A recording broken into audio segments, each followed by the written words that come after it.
Sénatrice Corby, je vais me joindre rapidement au débat sur la motion. Pour commencer, je m'exprime pour moi-même et pas pour les membres de notre groupe qui sont libres de voter comme ils le souhaitent. Cela dit, je soutiens la motion. Il semble pour beaucoup d'entre nous que c'est nouveau, mais ce n'est pas le cas. Je suis ici depuis assez longtemps pour avoir vu les deux côtés de ce débat. Par exemple, en 2014, lorsque mon ami, leader de l'opposition, a déclaré que, citation, « J'aimerais proposer que la motion d'attribution du temps ouvre le débat. Nous débattons de la motion d'attribution du temps, puis de la motion. » Lever la séance, c'est museler le débat. À l'époque, le Premier ministre était Stephen Harper.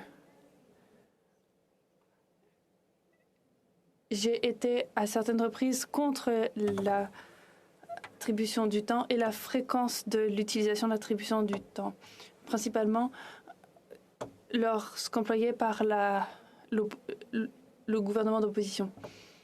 J'aurais préféré un accord qui aurait permis à tout le monde de trouver satisfaction.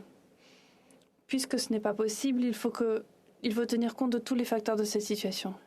J'ai aussi tenu compte du fait qu'il s'agisse de la première situation dans laquelle l'attribution du temps a été proposée par le sénateur Gold, c'est-à-dire le leader.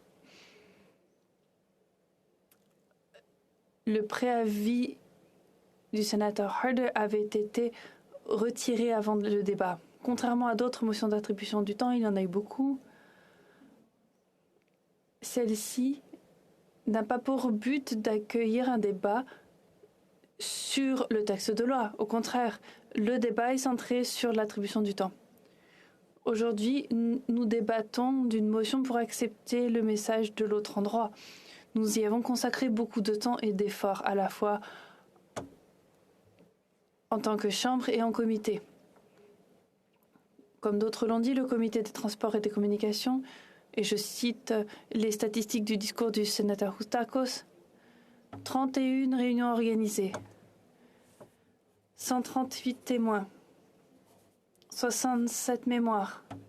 Au total, 68 heures de réunion. L'étude article par article a duré 9 réunions. Les membres de comité ont étudié plus de 70 modifications. Donc beaucoup de témoins, beaucoup de temps consacré aux questions-réponses et beaucoup de débats.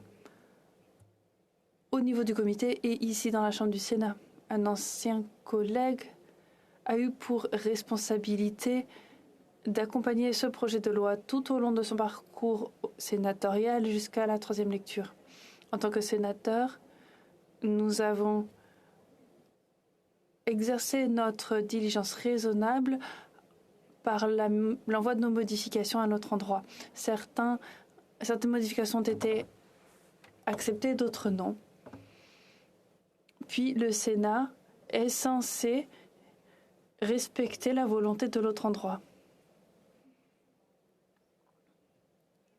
Nous avons passé moins de temps à débattre dans des circonstances plus compliquées. Par exemple, le projet de loi C-69, qui a été tout aussi controversé.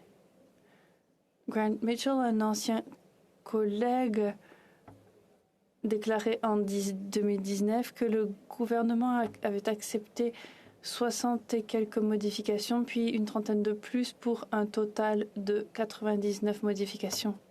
Fin de citation. Un autre sénateur s'est exprimé, puis la séance a été levée le 20 juin. Le débat a repris. 90 minutes de discours ont été entendus, puis nous sommes passés en vote. Le Sénat a accepté la volonté des députés élus et n'a pas insisté sur ces modifications restantes, le tout plus rapidement que le débat de la motion dont nous sommes saisis. Si cette motion est adoptée, j'avance que nos délibérations peuvent être effectuées dans les 6 heures qui nous seront accordées. Je serai surprise même de voir ces 6 heures pleinement remplies. Notre droit à la parole n'a pas été brimé. Et la méthode me convient tout à fait. Dans cette situation, la motion d'attribution du temps me paraît tout à fait acceptable et je voterai en faveur de cette motion.